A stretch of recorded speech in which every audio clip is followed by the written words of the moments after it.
What's up, Cram? Yo. So I've got a serious question for you. I got a serious question for you. You ready? Is Foundations a mistake? Actually, it's dare I say no? No. I'm curious about it because this is new, right? We haven't actually had enough time to really process it yet. And right out the gates, my initial first impression so far, this is kind of a banger set. It's a home run for the Magic Boomers and also for the Magic Zoomers. So this is and it's also fun to like draft because again, it's not like keyword soup. It's not all of these random things and like 15-page essays for abilities. It's kind of just back to basics Magic and a great set to like get started on as well. So all around, I think it's been pretty good. You get to see a wide array of power. You see combos. We haven't seen an infinite combo back in standard for a bit, unless you do some really convoluted hoops. Or convoluted jumping and like whatnot. But like we're talking about just the old. I mean, not even old. It's just if you're a commander player, you're used to seeing this all the time. But the Exquisite Blood Sanguine Bond style combo, we have that. You could also see that if you watch our video on Shuffle Up and Play with Jessie. She piloted that deck and that combo phenomenally. So yeah, you were just dead. I liked it. You were just dead instantly. At least on Arena, again, I played to my outs. Arena, I can play to them maybe roping out and misclicking. But, I think in paper, it's a little bit harder.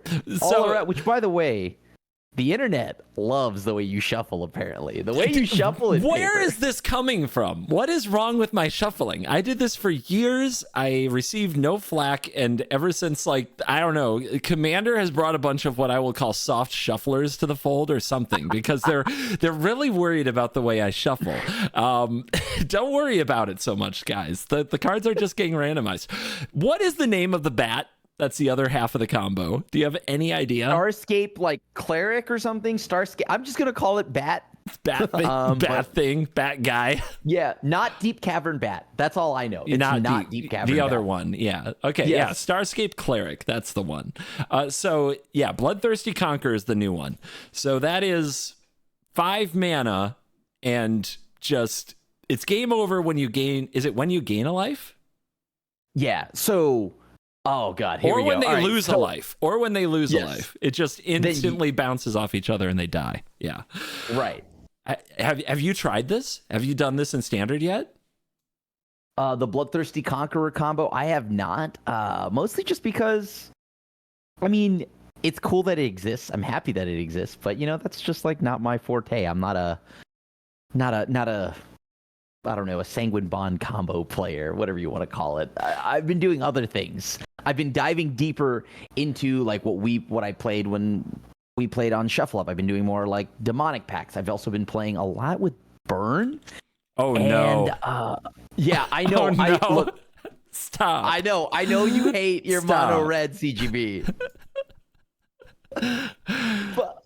But what? But what, dude? But what? Burn is kind of sick right now. Only because this is why I'm interested about Foundations, right? To tie it all back. You asked me if I thought it was a mistake or not, and I think no, because in Hearthstone, you get these cards, right? These class cards that stay around forever, right? Or at least until they get nerfed or banned.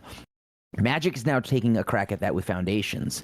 And because Magic has now brought back Boros Charm and has put Bolt Wave into Standard for 5 years, at least as of right now, it looks good. Ask me again in 3.5 years where we are. Maybe I'm tired of getting Boros Charmed or it's already been banned. But Burn is kind of sick, and it feels like you're playing 2015 Modern Burn, by the way. All right, let's tackle one animal at a time, because I spent today on 2 decks, and they were Cat Pact and Burn. No way! Yeah. That's what I was doing while just before we started recording, was exactly those 2 decks. We didn't set this up at all. So tell me, let's tackle one at a time. Let's talk Cat Pact. Have you played more of it? I have. And I played a lot more of it. And what do you like? What's cooking? Is it legit? And like some of the card choices, like are you on Black Red? Are you still on Grixis? Do you run like the Arcfiend of the Dross that maybe or maybe not killed me with at some point? Well, I've been playing all of it, like almost similar-ish to the 760 that I played against you, but I added a sideboard as well. I'm still in Grixis just because I think Coveted Falcon is just good.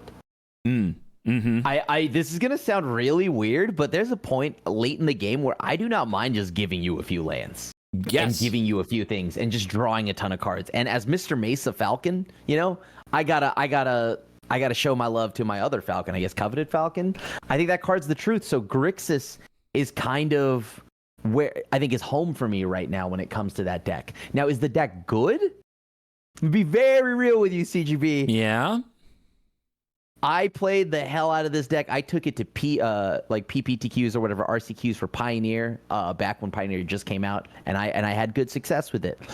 But I will say, I don't think it's good anymore. I think it's straight up hot garbage. Oh, no. It's too clunky. Oh, it's too clunky. It is a clunker. It is a clunker. Why does it feel like playing a 4-mana sorcery speed card in Standard is it feels like a death sentence right now. It really does. It does. It really does. And I think the reason why it feels like a death sentence is because it actually just is one. And mostly because you played 4 mana and you've got Leyline Bindings. You've got Get Lost. Yeah. You've got answers that are going to just trade for your 4 or 5, like 4+ mana, dirtily chunky, clunky threat for much cheaper rate. Dude, I was in a spot today where my opponent played Glissa. And I'm like looking at the Demonic Pact in my hand. That is not good. That is definitely not good. What if they, you know what's funny? Demonic Pact may be so bad that if I was the Glissa player, I wouldn't even kill your enchantment. Yes, you would. Yes, you know you would, because I'm just going to kill your Glissa. Stop telling lies. Probably would. You're a good gaslighter. I'll get to that later.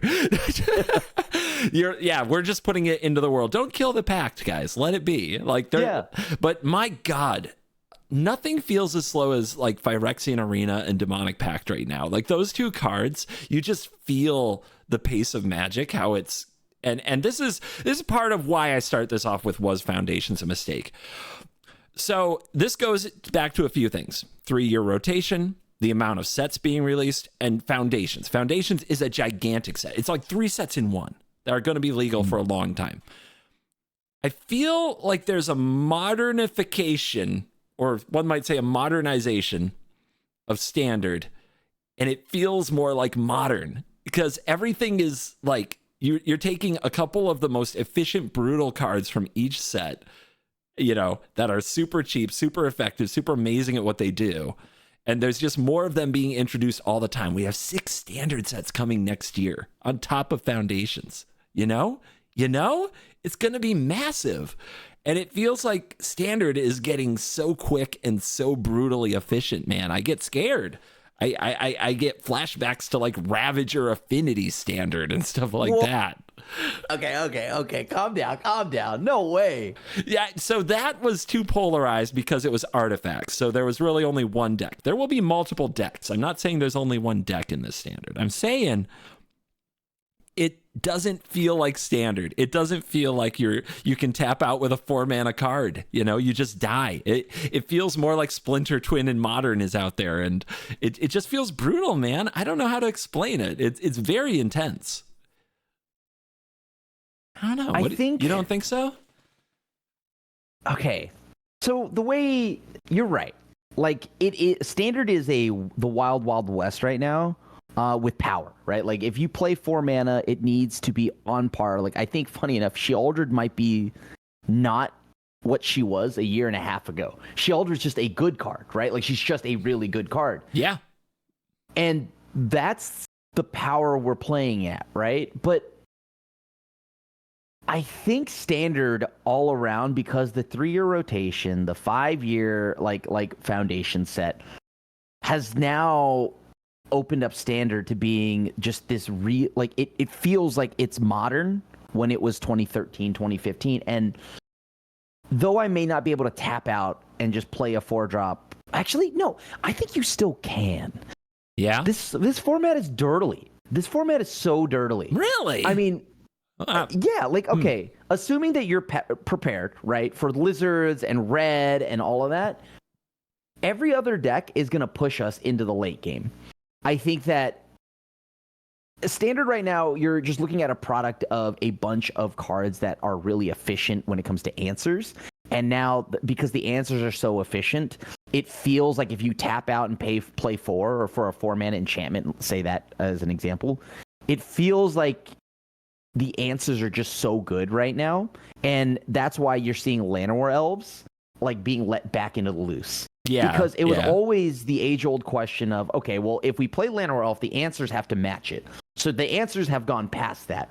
I think maybe your concern is not so much that you can't tap out and play stuff, because I think you can still play stuff and tap out. It's more of the answers now are so good. It's this weird, I feel like everything is at a balance right now. The threats are absurdly good, and the answers are absurdly good. So we're actually at parity, and I think that's why I love Standard right now.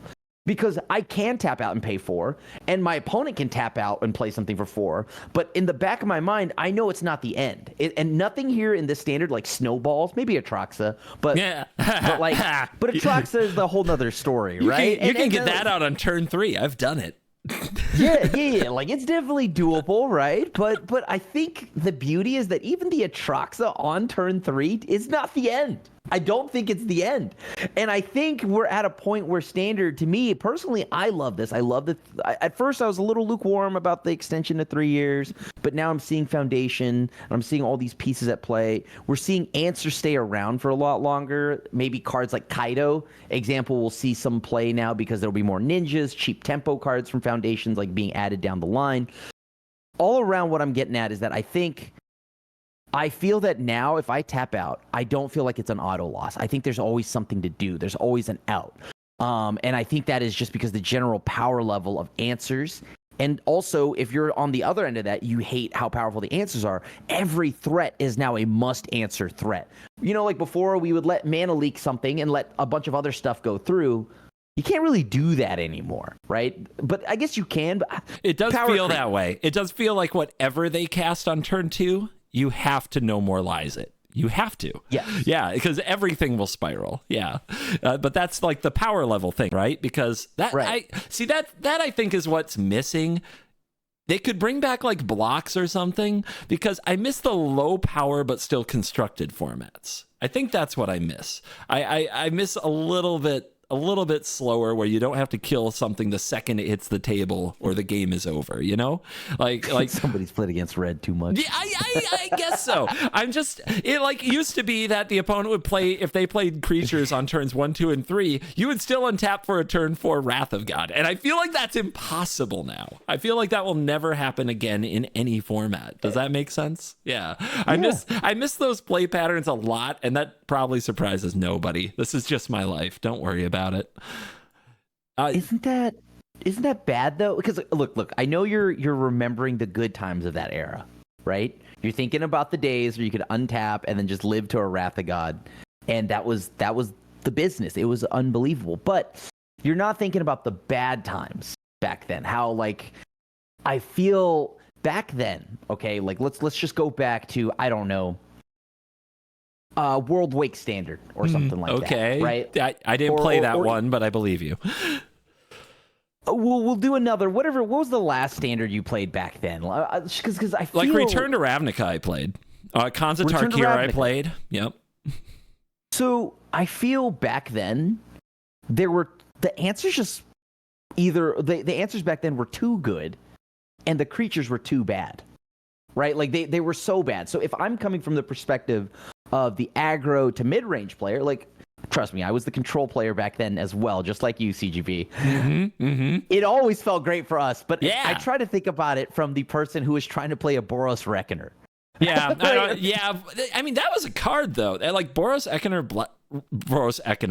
Reckoner Blasphemous Act was a combo that happened. It was funny. It was cute, yes. It was very cute.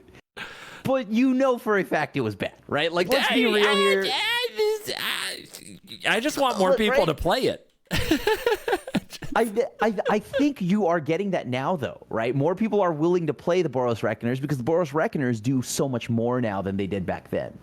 Yeah, Screaming Nemesis. Look at that card. Yeah. Oh my God. Good God, yeah. So yeah, that is a card. We're gonna get into the burn talk a little bit. This might be a good segue.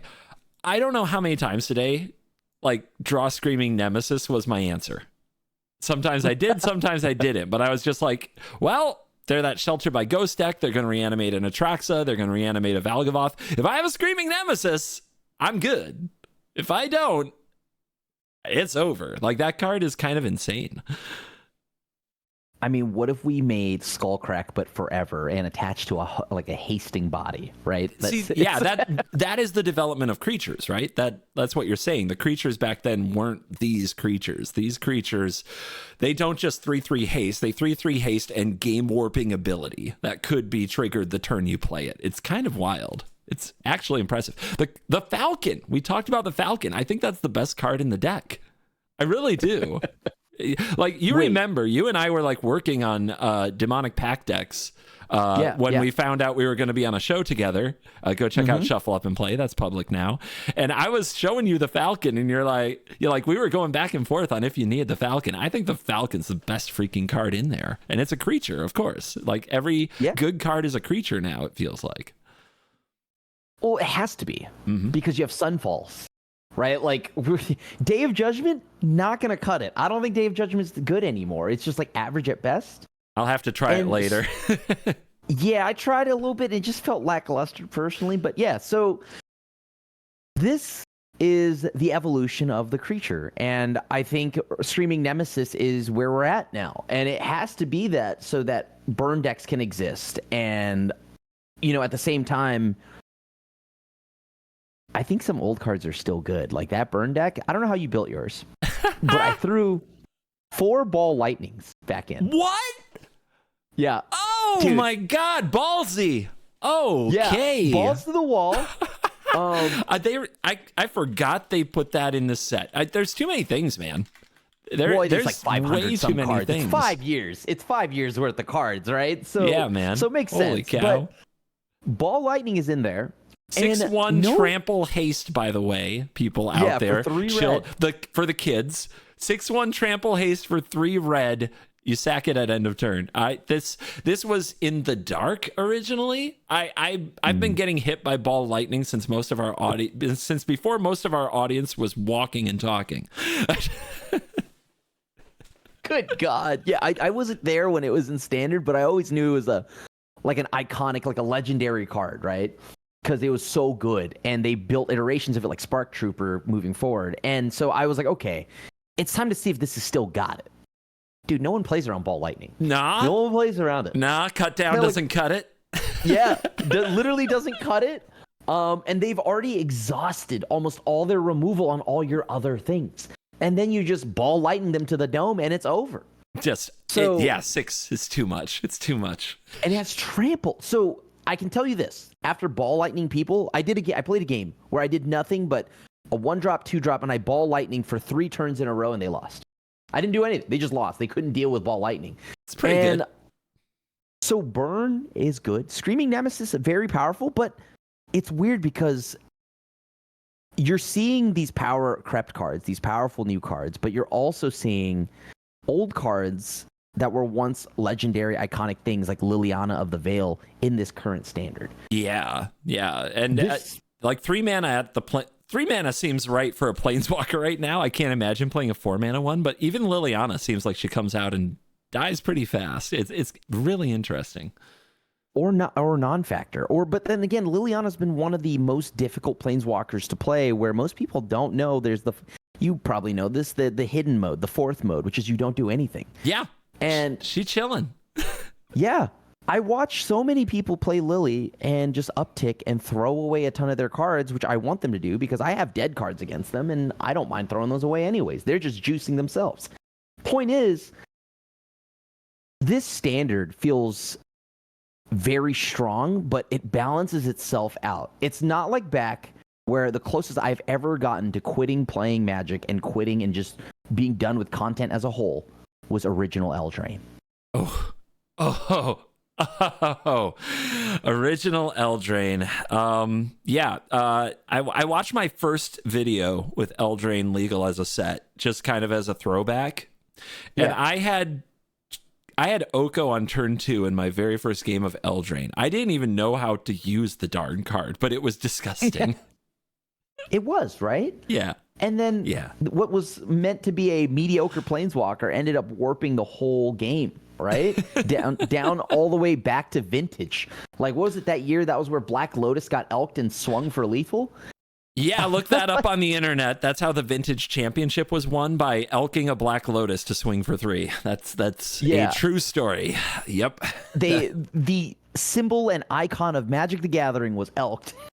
Swung for lethal. But I mean, that's perfect. That's exactly how it should have been back then. Just when new cards just trumped old cards for a minute. Absolutely insane.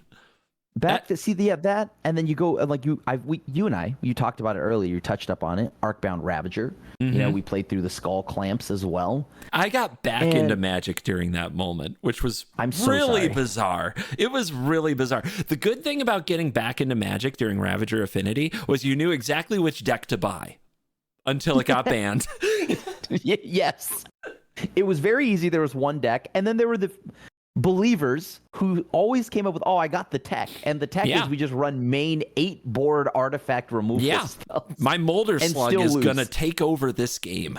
My Molder Slug has this. Yeah, exactly. We were main decking 4 Oxidize, you know? Yep. So like this standard though, like feels like where it's powerful, where I would dare say if Skull Clamp existed in this current standard, what do you think? Where do you think it would place? Do you think it would like? Wow. I'm being honest here. Wow. I think the answers we have are so good now. You think Skull Clamp would be fine? You didn't say that, but like, you're wondering if Skull Clamp would be fine. I'm wondering. Yeah. We talked about it. Like I talk about it all the time. Tarmogoyf.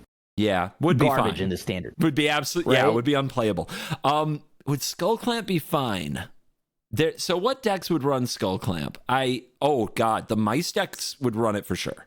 Like, for sure. Why would they want to kill their... I mean, yeah. Like, well, they don't. They trigger their Valiant with it, and it actually goes... Like, this on a Heartfire hero is a Valiant trigger first. So they make it like a 3/1 or whatever, and now when it dies, it draws 2. I think for sure they'd run 2-3 copies. Yeah, I think so. That would be the best home for it, right? Yes. But like if I thought back to like back then during Skull Clamp Standard, the answers were there, but they weren't that good. They were kind of super narrow and kind of were just dead cards on their own. Like they didn't win the game, right? They were just air and fluff, and the Skull Clamp decks would come back and still win anyways. But the main thing is now, because of where we are in Standard, I think our answers are good enough and our creatures are good enough to where like. I think you'd have a fighting chance against Skull Clamp, and maybe the mice deck would adopt it, right? But everything exiles now. The rabbits would enjoy it a lot. Yeah, the rabbits would enjoy it. And I don't see it, dude. I will give the aggro decks this. They're explosive, but the card advantage that they need to grind with a deck that if they don't close the game quick enough, it does come at a cost, like targeting their Ember Heart Challenger or whatever, that mouse that exiles stuff, you know, it's not always going to hit something you can play. Some of the rabbit decks don't have any card advantage really of any kind. I think when you give it a 1-mana card advantage machine for when the game does start to slow down, I think that would be busted. I don't think Skull Clamp would last in this standard. I don't see it. I get what you're saying, but I think it gives them another dimension that would make them unbeatable. I don't know. I don't believe. I'm not a believer. I don't know if I'm not out here saying that I think it could easily just slot in, but I do think that it's definitely in a format where our power level, I don't know if it's it's like the legendary win the game on the spot like it once was, right? Like I am in the firm like believer camp, the camp that you could just have Jace the Mind Sculptor in the standard. I believe that. I 100% agree that Jace the Mind Sculptor. You know what? I don't think there's a 4-mana Planeswalker that's too good for this standard. Not a single one out there.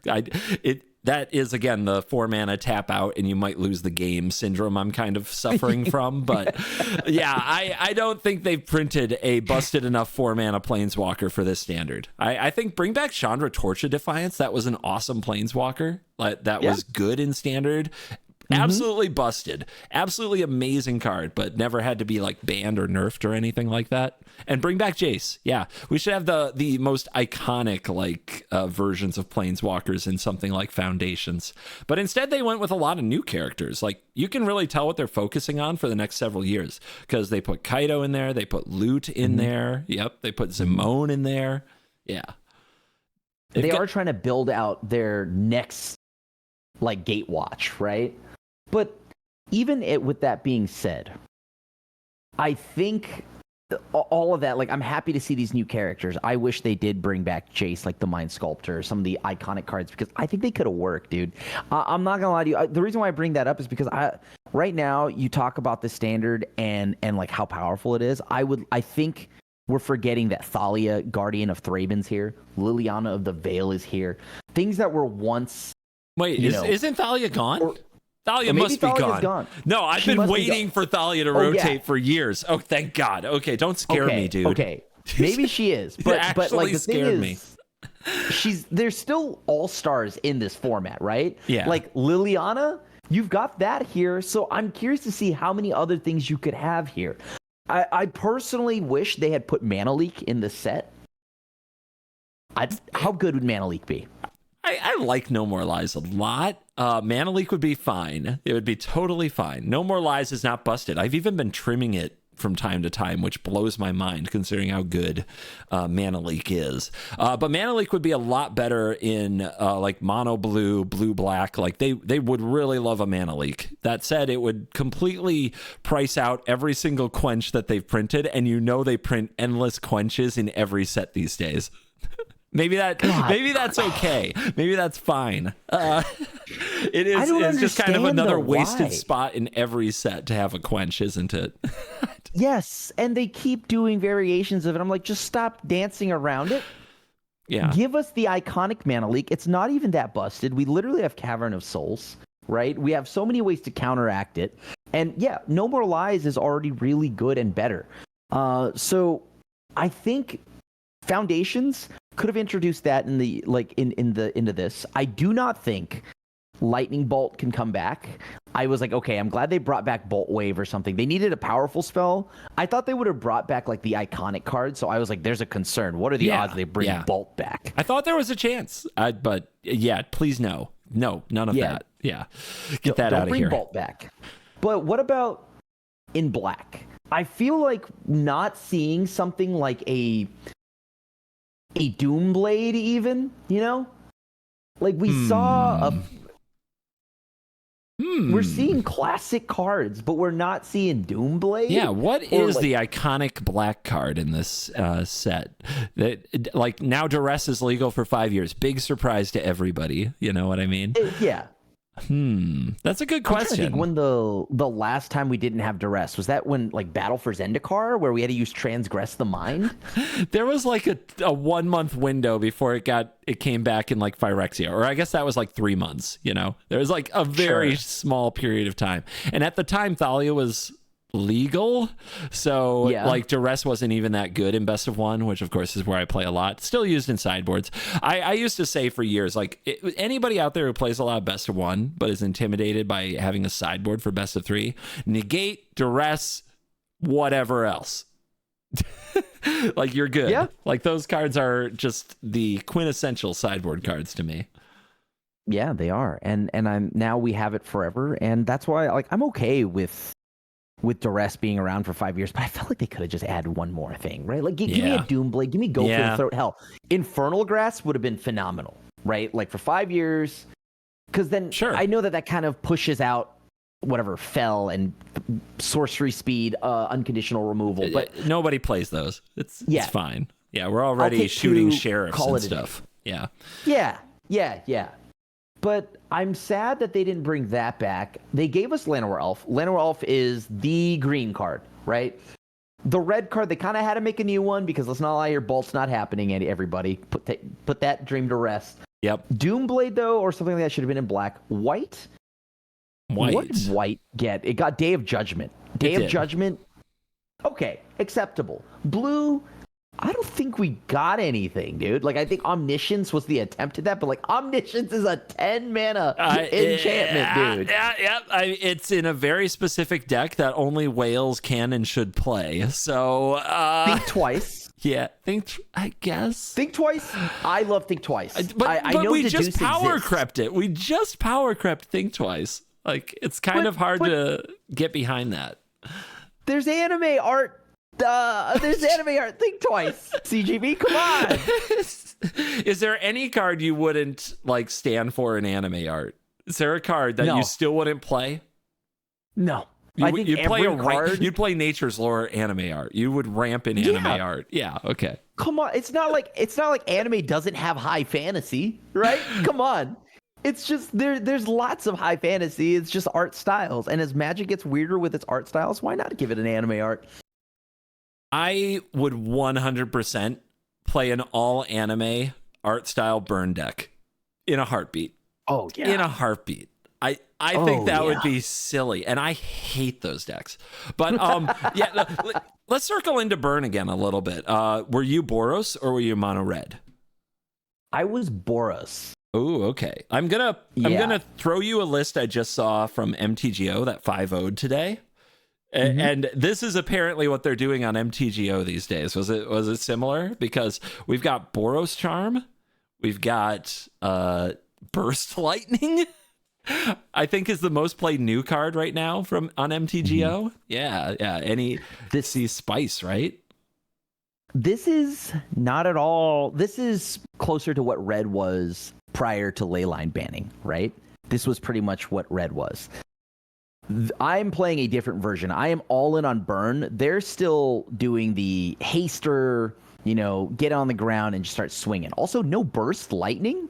Oh, come on. No, it's there. There's 4 of them. Oh, there is? Oh, okay, sorry. I only saw shock. It's lurking. They wanted more. They doubled down. They wanted shock and burst lightning and Helix and Boros Charm. Like, that's absurd. But yeah, they're still in on Monstrous Rage. They're still in on Monstrous Rage. This is the Monstrous Rage aggro, which we don't see Screaming Nemesis, which is like one of the best things a burn deck could have. But that's because they're not trying to do what we're trying to do, CGP. And that's why I think my list looks very different. And it was very solid as well. Do you know the 2-mana Phoenix where you pay 1 and if an instant or sorcery deals damage, you pay 1 and you get it back with haste? Flame Wake? No, that's got Ferocious or something. You're not talking about... God, what is it? It's like Mana Gorger Phoenix? I thought that was an alchemy card. Now I'm lost. No, I'm not playing alchemy. It's Whoa. There's good reasons to play alchemy. We'll get to it. Sure. But You're playing Bloodfeather Phoenix? Yeah, dude. I forgot this card was in Magic right now. Oh my god, really? For real? Dude, you're so playing Bloodfeather Phoenix. Yeah. I mean, it's so good. And the best part is that now you have Screaming Nemesis, Bloodfeather Phoenix, things that people just are like, well, if my removal is burn based, I'm not going to target it at Screaming Nemesis. My cut down doesn't really change much because Bloodfeather Phoenix is just going to come back. Right? Wow. All you got to do is shock or burst lightning, pay 1, and boom, you get it back. They have to keep answering it until they exile it. I'm just stunned because Crim from 10 minutes ago was like, well, everything exiles. And now Crim's like, Bloodfeather Phoenix, the truth, guys. Have it. You got to have it though, right? You got to have it. Do you? I don't know. I haven't played this card in so long. I tried it right when it came out. This is a March of the Machine card. 2/2 flying, can't block for 2. It doesn't have haste. And whenever an instant or sorcery deals combat damage to an opponent or a battle, you may pay red. If you do, return this from your graveyard to the battlefield, and then it gains haste. Dude, I just feel like it's going to get exiled. But I mean, I guess the burn spells were so much worse 2 years ago when this came out. Like, yeah, they were. We didn't have any of the spells we've got now, dude. Dude, I don't know if this is a sideboard card. I'm playing specifically, this is best of 1, but I could see best of 3 maybe having a few copies just for the fun of it for a redundant, like a recursive threat. But dude, this card cooks that, and I'm playing the 4-ball lightning, so I'm not even joking, dude. Like, if you want to see my list, it's funny, dude. It's so much. It's so gas. If they want to see your list, they can tune into your Twitch streams, right? The Asian Adventure on Twitch. Oh my goodness, I'm kind of terrified. I'm kind of terrified. There's so many burn options, and I guess that's part of the long standard. But all of these things just kind of do the thing, which is you are dead. You are dead quickly, and if you don't interact with whatever the creature threats are, like the moment they come down, it does feel like it's already lost. 4 Boros Charms, 4 Lightning Helix, 4 Lightning Strike, 4 Burst Lightning. Somebody do the math. How much damage is that if they kick those Burst Lightnings? That's like 60 damage, or that's like 50 some damage. Like, that's insane. Yeah. One game I had 16 damage in my hand. I was just like, okay, I only got to deal 4. I thought about Hidetsugu's second right for the memes, because that's back, by the way, at uncommon. Sure, 4 mana, 10 damage. Let's go. But to tie it back to, was Foundation's mistake? I don't think so, man. Like, look at this. We've now got aggro that is 2 variations. We have so many different variants of aggro. There's Monstrous Rage aggro, there's Burn aggro, and I think this is one of the upsides of seeing what is a 3-year standard combined with a 5-year like Foundation set. We're seeing all these cards allow you to play, every like different versions of an archetype. And I think that's really cool. What's your flavor of Burn or Red? We got you. And what's your flavor of control? You have blue-black right now. You have blue-white. You've got the different versions of it. You've got the numerous flavors of mid-range, and you even have combo.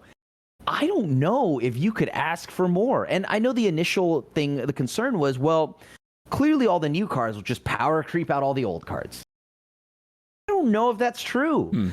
So far, we've seen a lot of the old cards come back. Some old archetypes are getting new eyes again, and I think that's good. Like, I'm digging in, and maybe I'm reaching. Maybe this example isn't great, but Bloodfeather Phoenix, I dug deep, and I was like, okay, what's cool? I just can't even believe that. That is, I guess that's a great example of what you're talking about. I want to try. Let's adjust the definition of a mistake. Okay. What if it's a mistake for Wizards because Foundations is too good, so nobody needs to buy their new sets because they can build a deck with just Foundations cards that's legal for 5 years, and they just ignore all other standard sets for 5 years? Let me give you my premise. I did it. I built a deck that is all Foundations cards. Okay. I destroyed Platinum. I murdered it. It was like the easiest rank up of my life. What do you think the deck was? Take a shot. And it's all Foundations? It's 100% Foundations. 100%. Was it Burn? It was not Burn. What else would it be then? Elves? It was not Burn.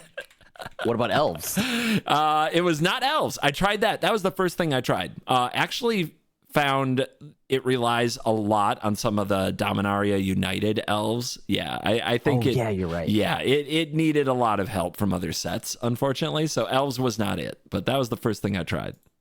Well, then you gotta give me the tech. What is it? It's fucking cats, dude. What? Cats. It's cats.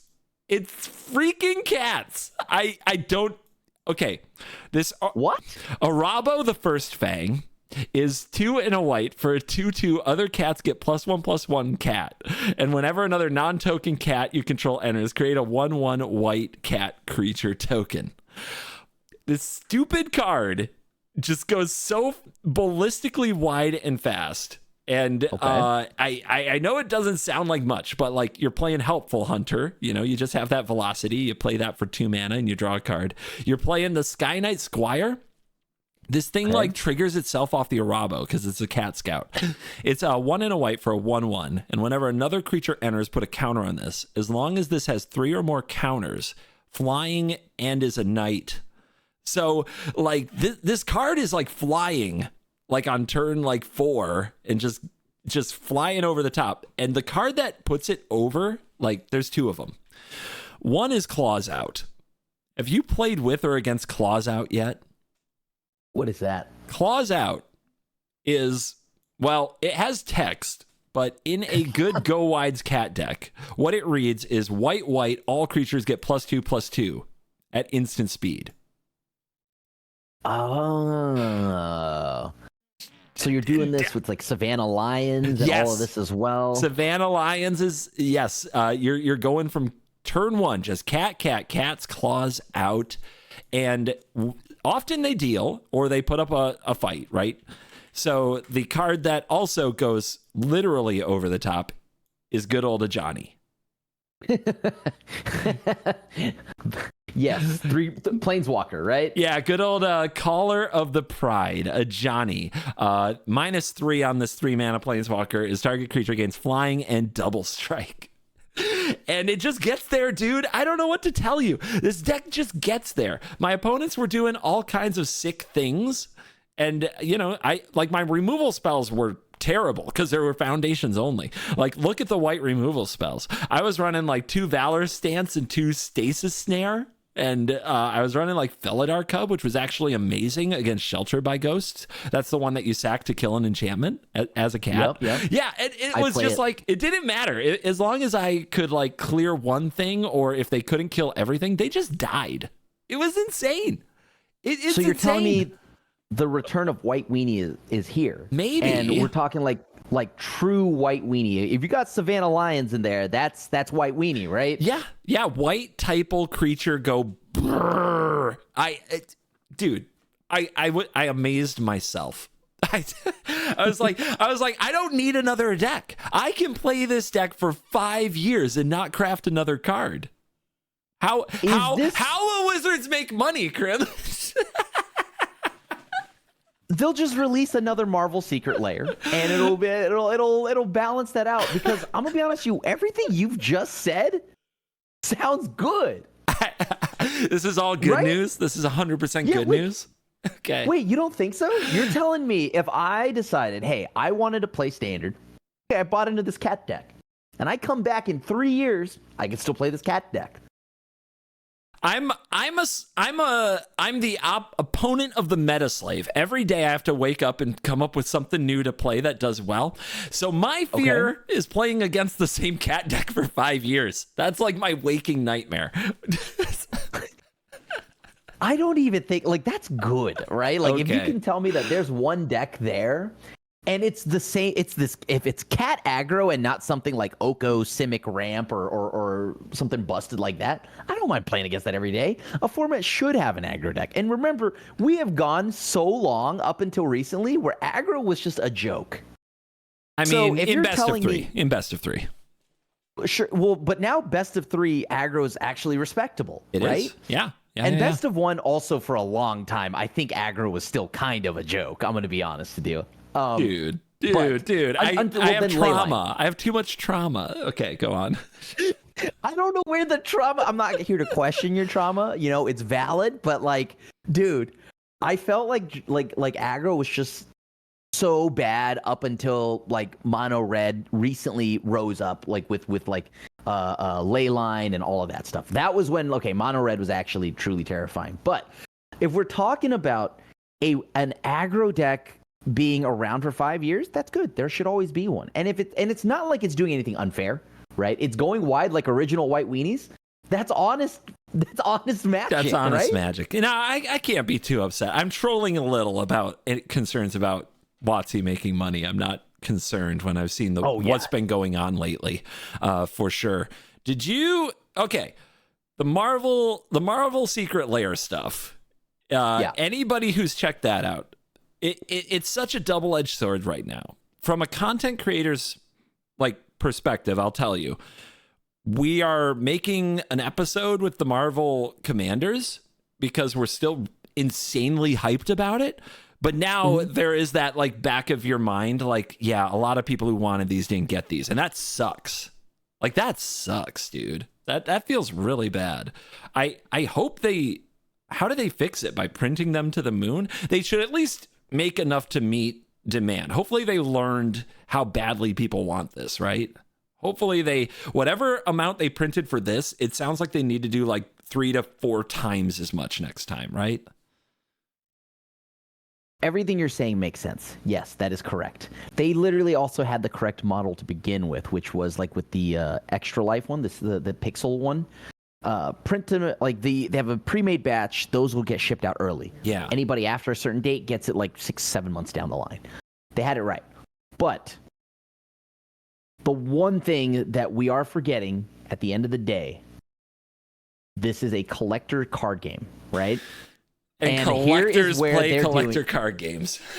but look, let me. The reason why I say that is because artificial scarcity exists and is something that is good for like me as Wizards to bring to like partners, right? Like, hey, we want to partner with, I don't know, Yu-Gi-Oh, Pokemon. Look at this, our stuff sold out. They would never do that, by the way. But the main thing is, I see why they're doing it, and having been that person that tries to get comic books, like Comic-Con tickets, music concert tickets, there's always scalpers, right? So there's scalpers, there's the super low print, just because, again, Wizards wants to just say that they sold it out.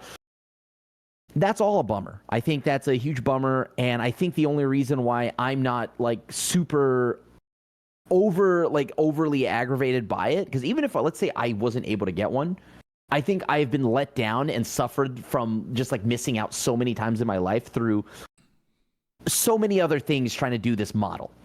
Yeah. Personally, I wish Wizards would change it back to the Extra Life model, because I'm thinking of this long-term wise. I'm thinking this was a chance.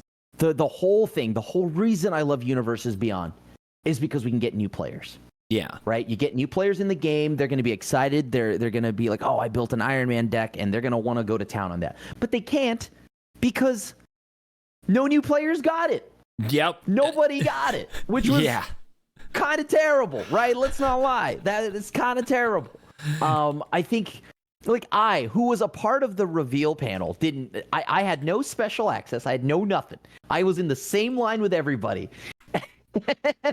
And like the only reason I got it is because my girlfriend got it for me. She was in line. We were both in line exactly at 9, and she got in, and my queue was still an hour and a half after waiting 3 hours. She only had to wait like 2 hours, and she got in. But new players, this should be a perfect entry point, especially with Marvel, because the amount of people that I've met that have talked about being so excited to build Marvel decks is absurd. And the fact that they can't, Wizards, you got to change that. You want to do the limited model thing, whatever. Make a special version of it, like glossy etched foil. Yep. You know, whatever. Serialized. Go to Serialize town. It. Sure. Go crazy. Yeah. Do that. But you got to make sure there's got to be something there that like most people can acquire. I understand the collectability side of it. So sure, but make it so that the new players can get some. Yeah. And also set a goddamn limit. Do not allow people to buy more than one. It is very clear that is what happened. You can look on TCG Player. You can look on eBay like right now, and you can see people already like have their offers up, going at like, it looks like 44 is the going rate for a Captain America one. You know, basically trying to double their money. eBay pre-orders at $100. Some were sold near $150 last week. Like, it's clear that this was somebody else's rip it and flip it business opportunity. And yeah, there absolutely that shouldn't be the way, right? Like, players want to play these cards, especially the non-foil baseline version. right? Like what you're saying, like the $30 Secret Lair bundle, non-foil, non-specialized. Like, yeah, those, you should have enough of those to get into the hands of players, not just scalpers. That I think is obvious. And I think this makes me mad the most because I am not one of the people angry about Universes Beyond being a consistent part of the Magic ecosystem. I have loved the Universes Beyond expansion so far. Even some of the ones that weren't necessarily for me, I still enjoyed. I learned more about Assassin's Creed and Fallout, games I'd never played, because of Universes Beyond. And I actually then watched the Fallout TV show. So the crossing of the ecosystems works for some of us. And I've enjoyed it because I literally only do Magic 99.9% of the time. Can't say you enjoy it, CGB. People are going to yell at you and call you slop goblin. I know. And that has happened. That's happened enough to me. I've taken it. I'm sure that you understand. I've dubbed myself the slop goblin, so yeah, you're not going to get us saying that Universes Beyond sucks on this podcast, because I'm confident neither of us believe that in any way. I have actually enjoyed all of it, including the new audience coming to Magic. Like, new players is really refreshing to see people who aren't jaded by years of history. That's not to say we don't love all of you who stick with us through all the things that kill Magic, but you should try. If you have an opportunity out there, people who have been playing for 10 plus years, go play with somebody who hasn't played Magic before. It's a real experience. Like, they are just so excited. You give them a booster pack. It can be a little play booster, not even collector booster. They get so excited. They get absolutely blown away the first time they Sanguine Bond, Exquisite Blood combo you. That is refreshing. And I thought that Universes Beyond, especially Marvel, particularly Marvel, was going to be a huge gateway to that. And it kind of started on a downer with people not being able to play it. Like, it's sad to see people upset about this, and I get why they're upset. I wanted it to be more of a celebration that Marvel is here. You know what I mean? Yeah. That's what it should have been. Yeah. Right. But then again, Magic 30 should have been a celebration of Magic. So we know how that went. Dude. We know exactly how that went. Oh my God. I don't know. Is it like the playing with a new player and whatnot? You touched up on that, and I think that's a great point, because you'll see their joy and the way they see Magic, right? Because we, as in franchise players, we've played for so long, we've seen so many things, like the spark kind of fades and like in our eyes for some people. And I think playing with people who haven't played Magic or like learning Magic, it just definitely shows you that this Universes Beyond thing is good. You'll see what we're talking about. You can say what you want, you have your opinion on it, but just go out to an LGS, see what's going on. And like I think one of the biggest things about this whole Universes Beyond becoming more prominent, this Marvel thing, you listen to music, right, CGB? It occasionally comes on in my general vicinity. Music used to be my life. I worked in a music store for over a decade. Like, that was one of my first career destinations till that business just died. But yes, I listen to music. Go on. I mean, you've probably heard it, right? Like, people are like, heavy music sucks. It don't make them like how they used to. Yep. Metallica, Slayer, Pantera. That's it. Yep. And then you have the next wave, right? You have the next wave of people, like the old guard is like, y'all don't listen to heavy music, you don't know metal. And then, the next wave comes in, and I think this is just that, right? You're just seeing the next wave of Magic players coming in. Because I think you saw it, I saw it at MagicCon Vegas for the first time. The whole Goldfish crew, we were playing, hanging out, our meet and greets and all that. And we met new players. Their first con, their first Magic con. They got into Magic maybe in the last year. We're seeing I saw for the first time in my life an event where there was truly a younger demographic, and not just like the 30 plus crowd. Yep. And dude, Magic, for how many times we are all yelling Magic's dying or Magic's dead, the game is more alive than ever, and you're seeing it in its actual it's there. It's not hypothetical. It's not anecdotal. I guess it is, but like you're seeing it when you just go out. And you're this is that. This is exactly the same thing. Maybe your magic, your version of magic is not what you're seeing now, but like you're seeing the next version of it, and it's still your magic. You just have to just to open your mind to it, I guess, is a little bit of more what I'm saying. Because, for example, when I got into magic, I was considered a part of the, what would you call, an MTG Zoomer wave, right? Because I got in around Odyssey, or around Onslaught, right? It was still high fantasy. Baby. But it's a baby. Absolute baby. Yeah. It's super baby. But people are like, oh, Odyssey, yeah, Magic's not like how it used to be. This is a talk that has gone on since the beginning. Yep. Right? And then, my God, when Kamigawa came out, dude, people were not happy about Kamigawa. First Kamigawa, the very first Kamigawa. Original Kamigawa. The power down, oh my God, it's like, why are they taking stuff from the real world and history and trying to put that into our fantasy game? Yeah. The powering down from what we talked about, the Arcbound Ravager Affinity days. Mm-hmm. Oh, Kamigawa was despised. It was despised. Yep. Yeah. And that was now what? I mean, now that's... Honestly, if you go back and try to build a deck from those cards, like a commander deck or something, it's really hard. You can see why it was such a power down. But I don't think anybody looks back at Kamigawa right now as like that. Those were the worst. That was the worst. People would gladly go back to Kamigawa. Like, I think that was one of the big successes. There have been some interesting sets. Like, we could go through the past few years of sets if we wanted to and grade, like, was this good or was this a lot? I mean, you guys have talked about on the Goldfish podcast a lot. I think Kamigawa was the biggest success from the last 3 years of Magic sets. I do. I think Neon it combined... Dynasty? Yeah, Neon Dynasty. Yeah. I think it combined something old with something new, and the whole thing, I was super cynical about like the technology and the anime vibes, like getting into the fantasy thing. I think that set nailed it in a way that no other set totally has. Maybe Bloomborough, but like you compare it to like Outlaws of Thunder Junction. Outlaws is a great set, but what felt more in that world, Kamigawa or Outlaws? It was Kamigawa. Like, I would live in the Kamigawa plane forever. I think that place was awesome. I mean, I love the Kamigawa plane, but I think that's the thing. Magic, for some people, is just only high fantasy. Yeah. Right? And they only like the high fantasy stuff, which is fine. You know, that I'm not here to yuck your yum, but I look at Magic as what it is, right? Which is a multiversal approach.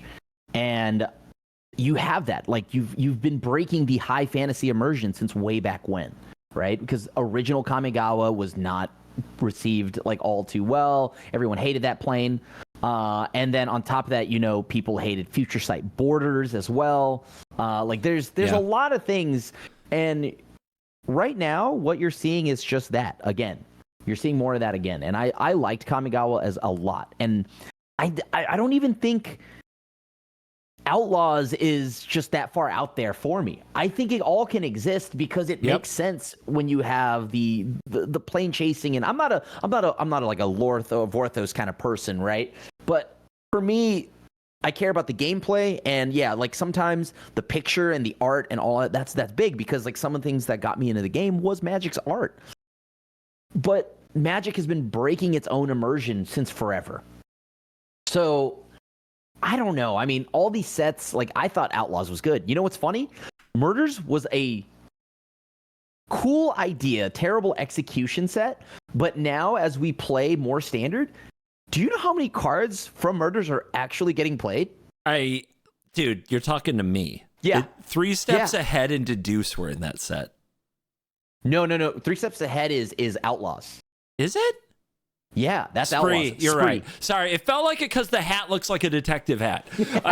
Anyway, I got Deduce.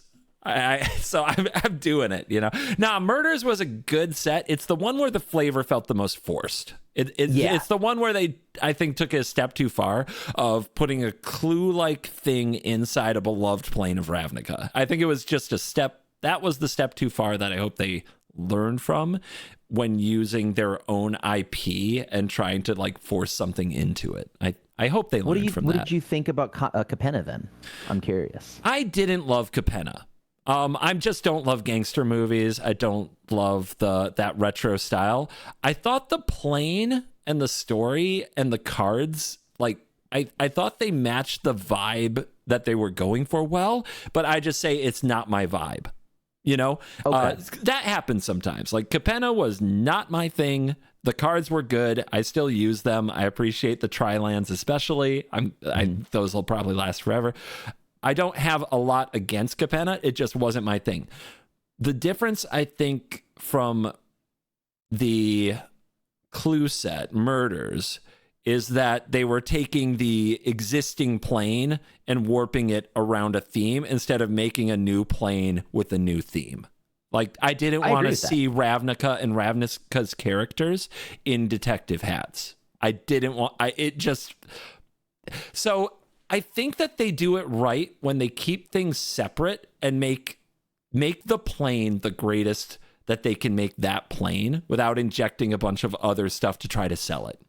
And that's like, I think we can transition. Like, there's a big concern about 2025, right? Because this is going to be the first year that there are 6 standard sets and half of them are universes beyond. Like that's a hot topic. And it seems to continue to be a hot topic, replaced only by the Marvel Secret Lairs recently, but is still a thing that's mentioned on like every YouTube video about Magic these days. The professor had a great video. Half of Magic won't be Magic. So there's a lot of concern. I want to hear from you on this. What I'm saying is, and this is what I hope that what they take from this is that they take a set like Tarkir Dragonstorm and they make it the absolute best celebration of Tarkir possible. They make it so great that people who play Tarkir Dragonstorm only want to play Tarkir Dragonstorm for the next 6 months. And you know what? If that's your thing, you can. You know, you can kind of live in that world, and maybe Spider-Man will invade it every now and then, and you'll have to use a removal spell on that little web slinger. But like, if they happens, I hope that they take this opportunity to make the sets that are in the Magic universe and knock them out of the park great.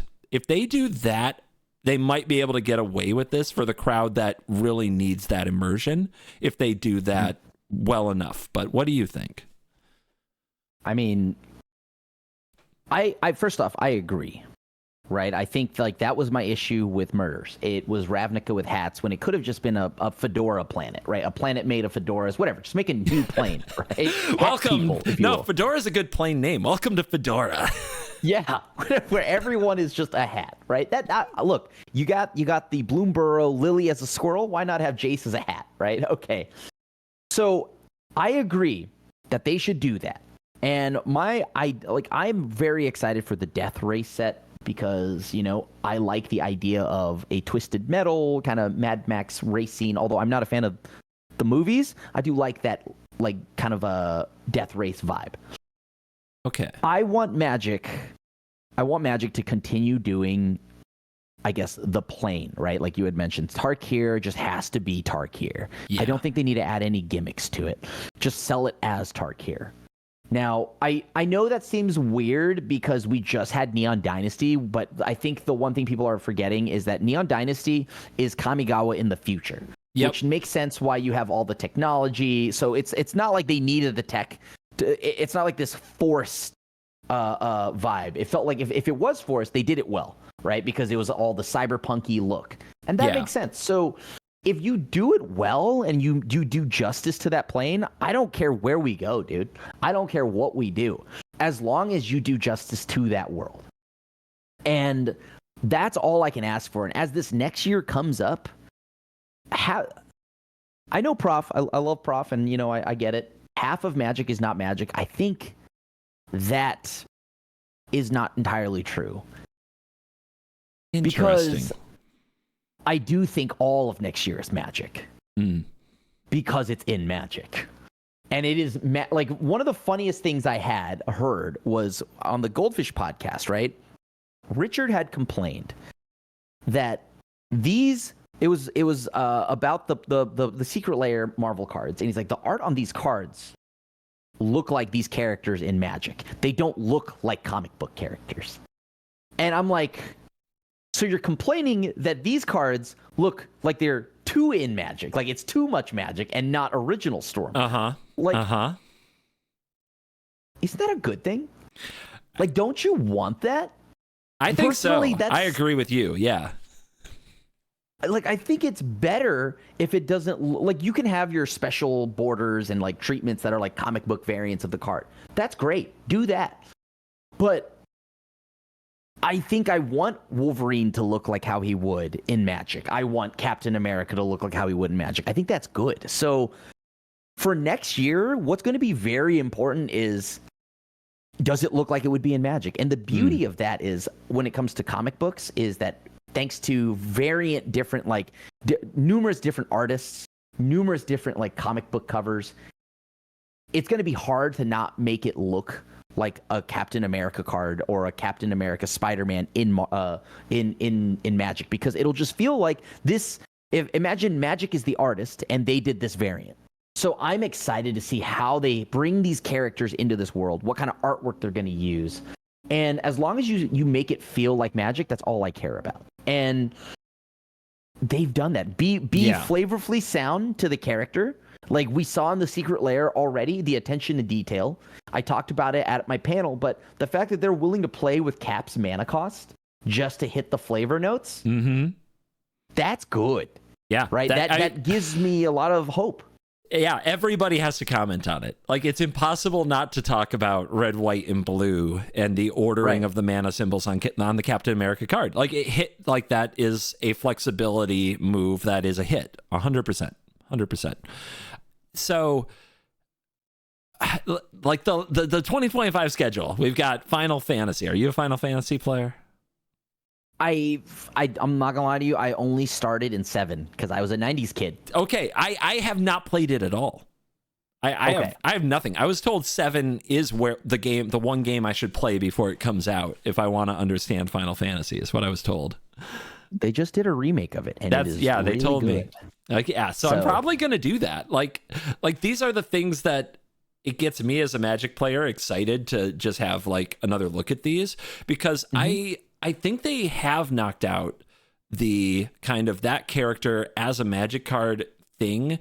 Not necessarily in all Secret Lairs. Some Secret Lairs go way off the deep end, but the sets they've released for Warhammer, for Doctor Who, right? For Assassin's Creed, like, I can play a lot of cards from those sets and forget that they were in those sets because they look and feel like Magic cards.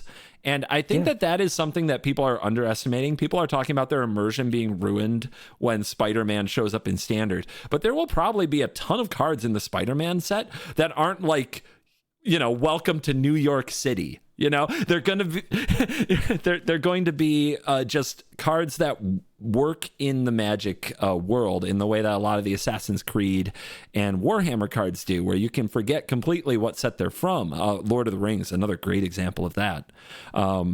There's so many cards I use in so many Commander decks that I forget we're even in Universes Beyond, to the point that when I was told to make a deck for a sponsored episode that could have no Universes Beyond in it because it required separate licensing. That's a whole content creator thing behind the scenes. I screwed it up so badly. We had to restart that video 3 times because I kept casting Lord of the Rings cards that I forgot were Lord of the Rings cards. Like, but that's a good thing. Okay. Yeah, right? exactly. Like, that's a good thing. Let me ask you this. If they made a card, and let's just say they called it like Stanley's Pizza in Brooklyn, right? Would that bother you if they made it look like how Brooklyn would look in Magic? Am I going to see it every day? Is it a staple? Let's pretend that it is. It's a land. I don't know. It's good. It makes a food token. Let's just assume that there's some absurdly busted food synergy. Sure. But it's not going to break the game to where it like warps the format. But at the same time, even if it did warp the format, is that any different than like Oko, which was in Universe? So it would definitely annoy me at first. I would get used to it. I've gotten used to worse. I will say that it would be a bit like if that were just like the best thing that went in a bunch of decks.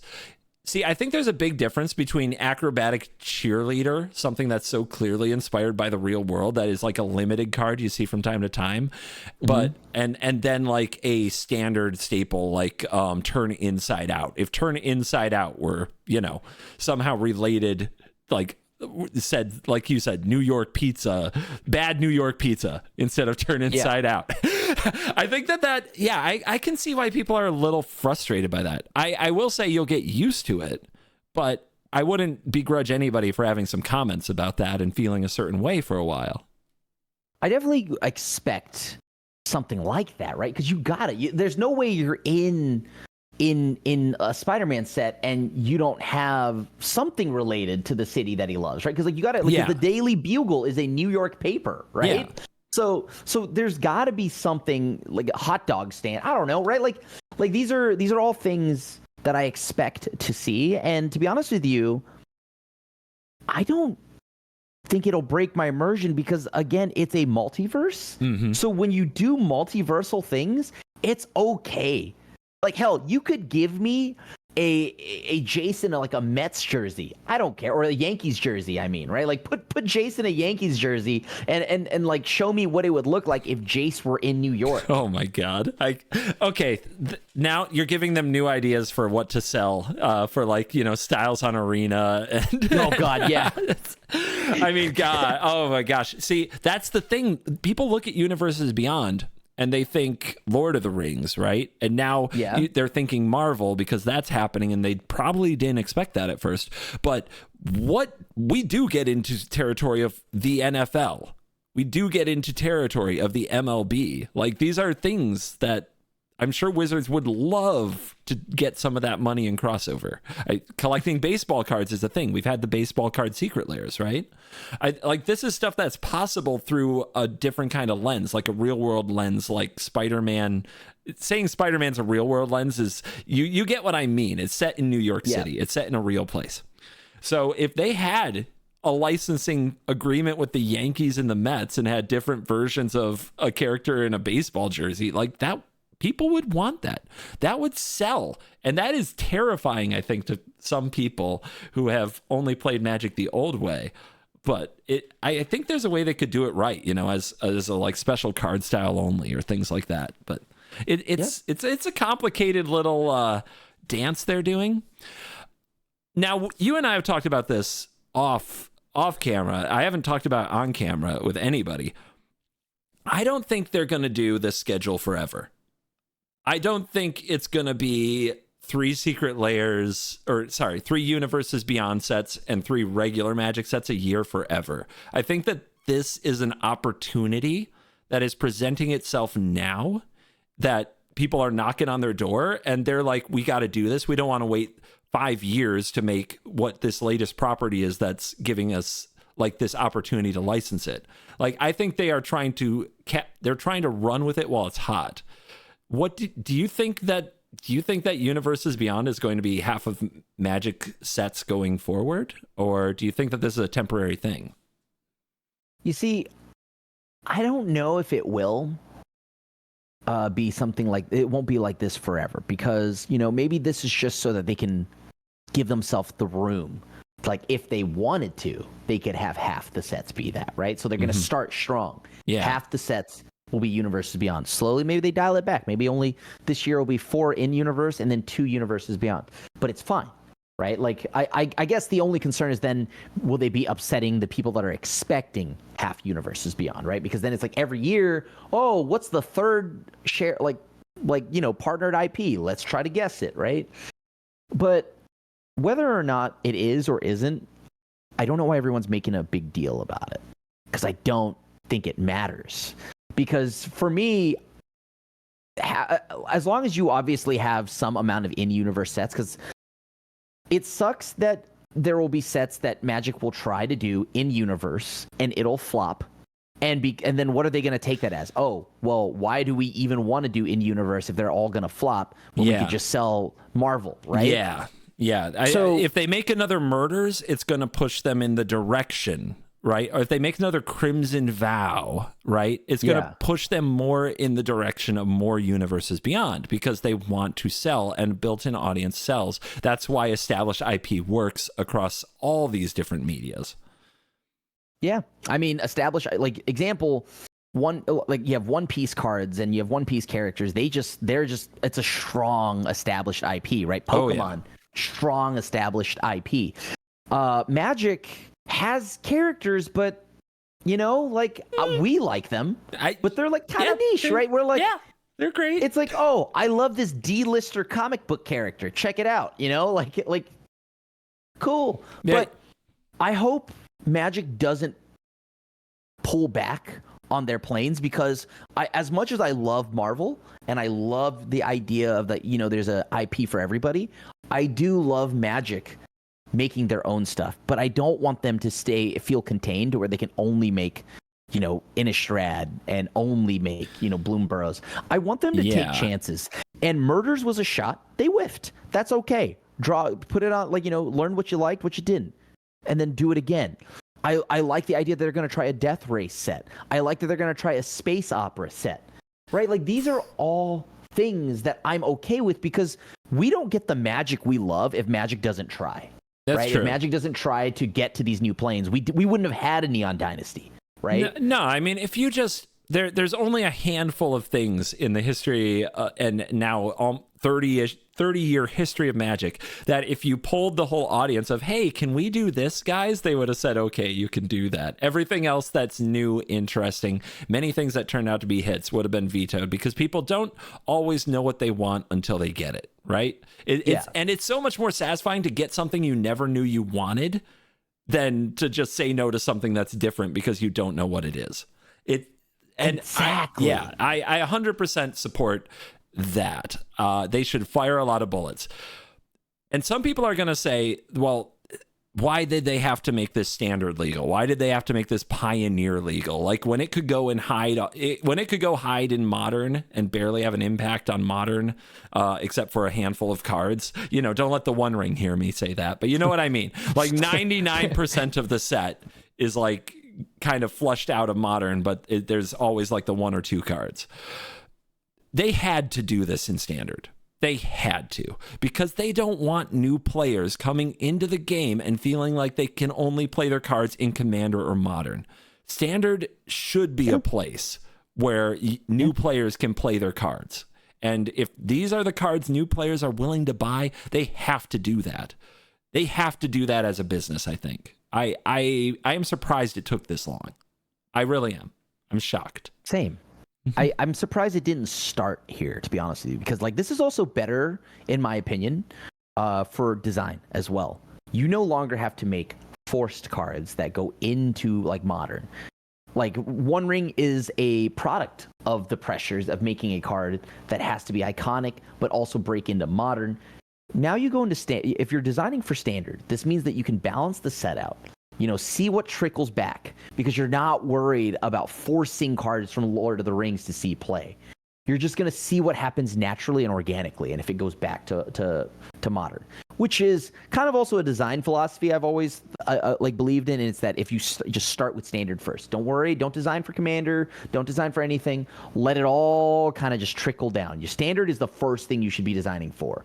Everything else would just slot in and see where the pieces fall afterwards.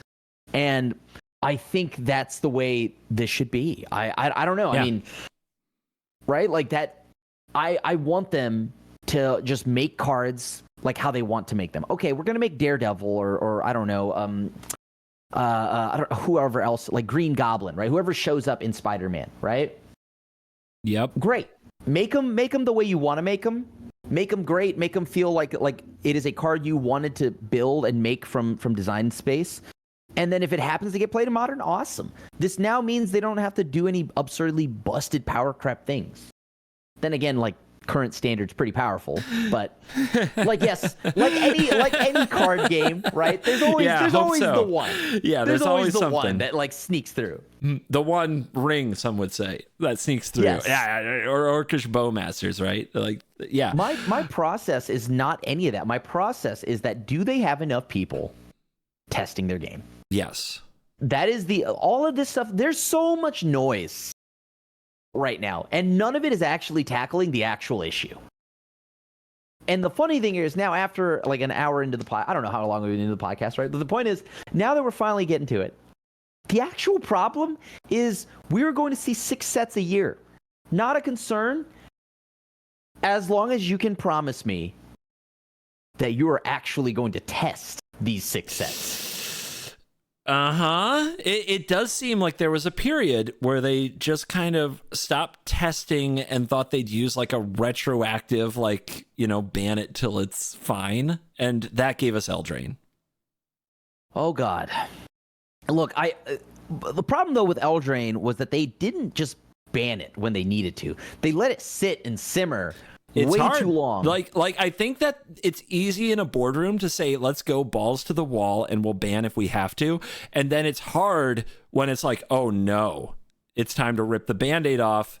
And, you know, it has to go through levels of bureaucracy that are like, wait, we need to sell these cards. It's selling for how much? How many people play this? What's going on? You know, look at Arena.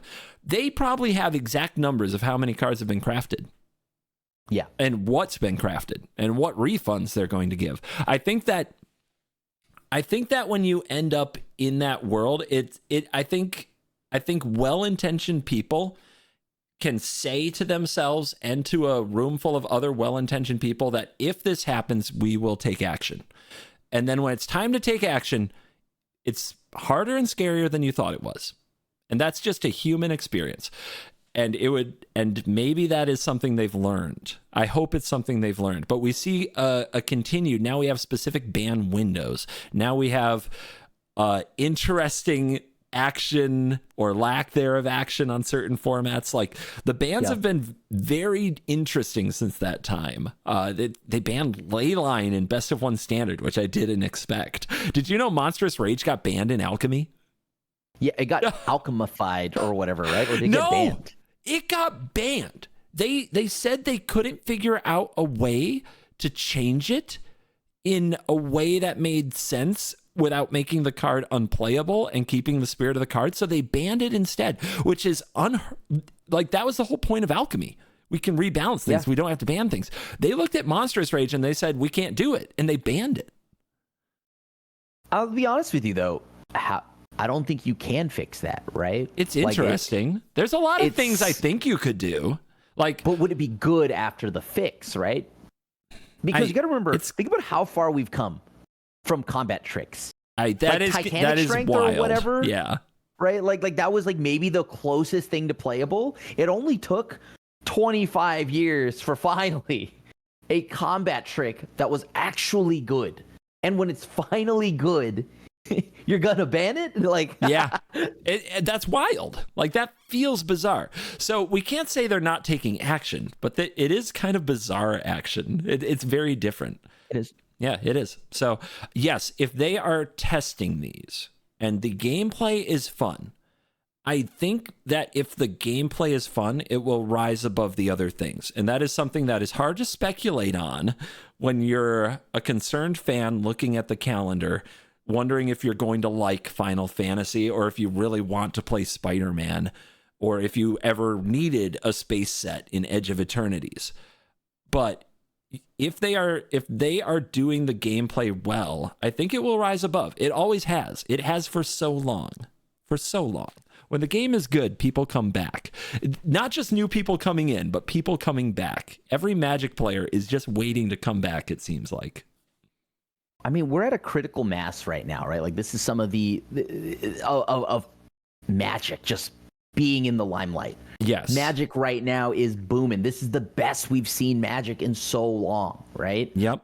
So, I know some of y'all are like groaning and just like, there's no way, but it's real. You're seeing Magic grow. You're seeing it be popular, and like now it's getting up there, right?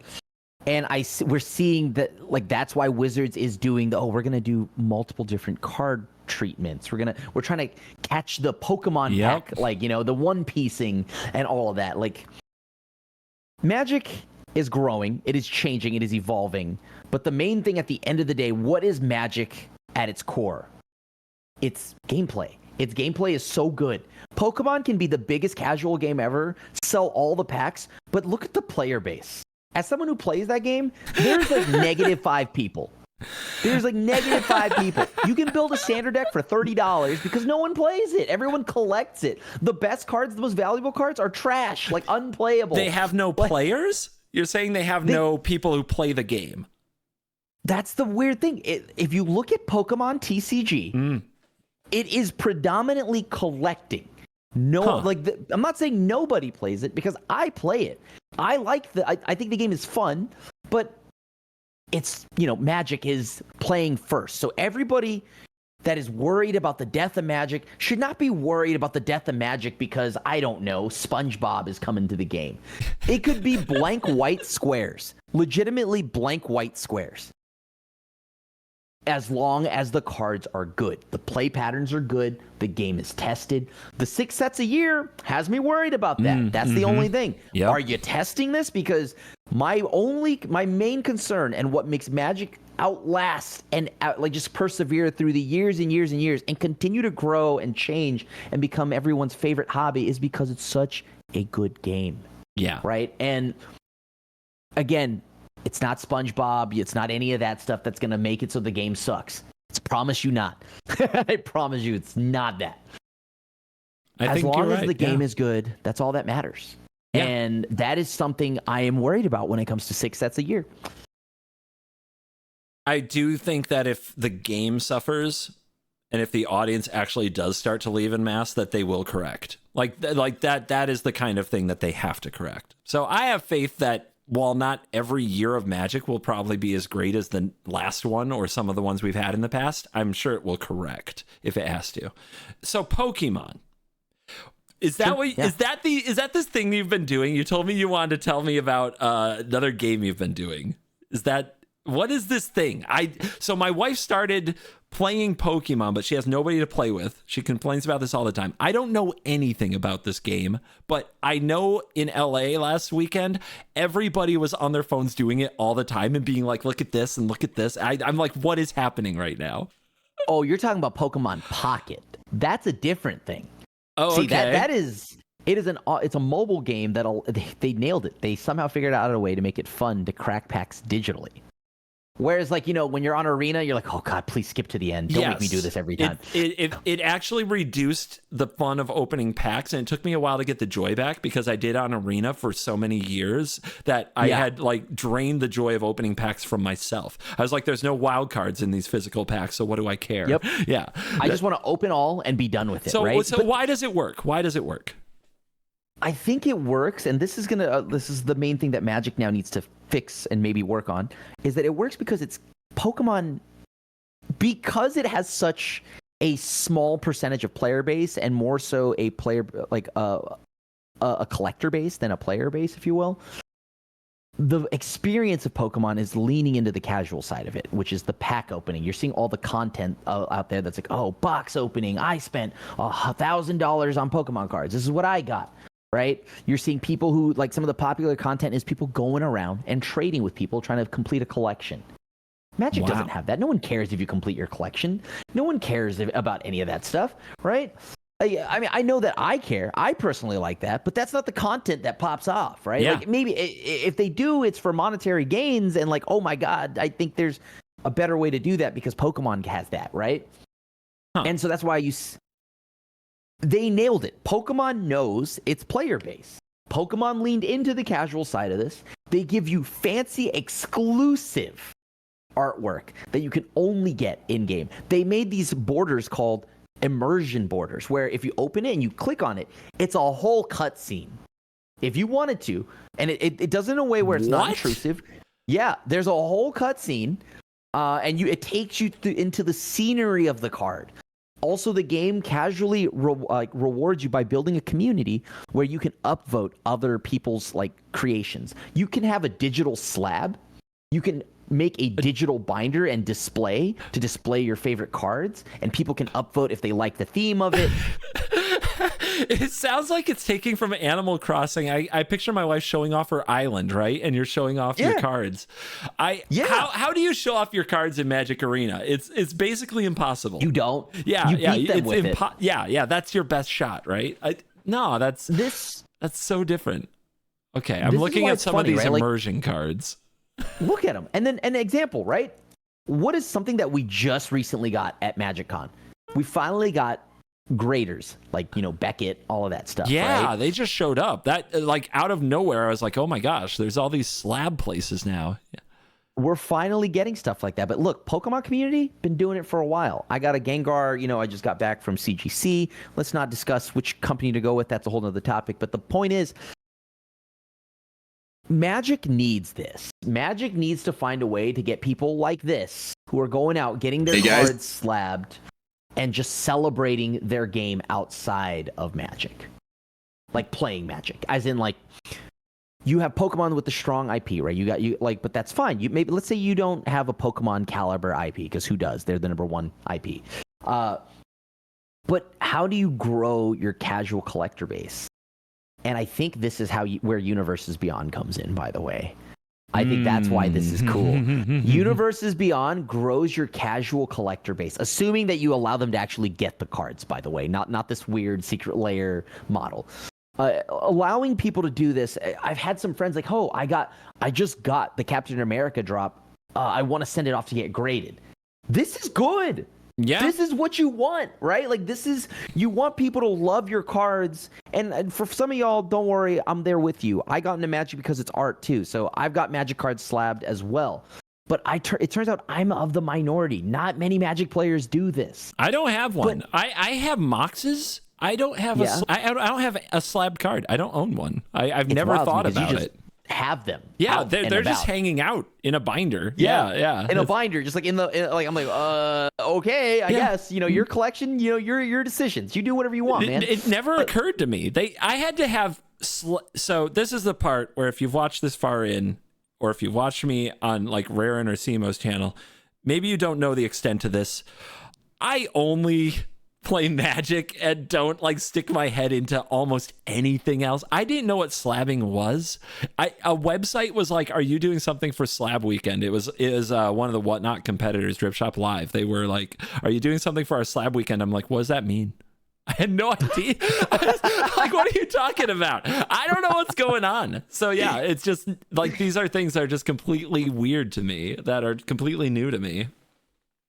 I mean, this is what we want, right? Like, you're seeing BGS, you're seeing Beckett, maybe someday we'll see CGC or like PSAs, and you'll see them more at cons, because this is the upside. And I think Magic cons, believe it or not, are a part of this. They may not be like there yet fully, but they are a part of this. They allow people, and new people specifically, to go and celebrate Magic and become a part of the community. So Magic has been, in the last couple of years, been doing a retooling and kind of like a rework on what their game is. And some people will say they hate where it's gone, but the one thing I've always wanted is Magic to move towards a con experience, and they've done that. And in doing so, they bring more casual people. They bring more people that just love the game for numerous reasons that aren't just gameplay.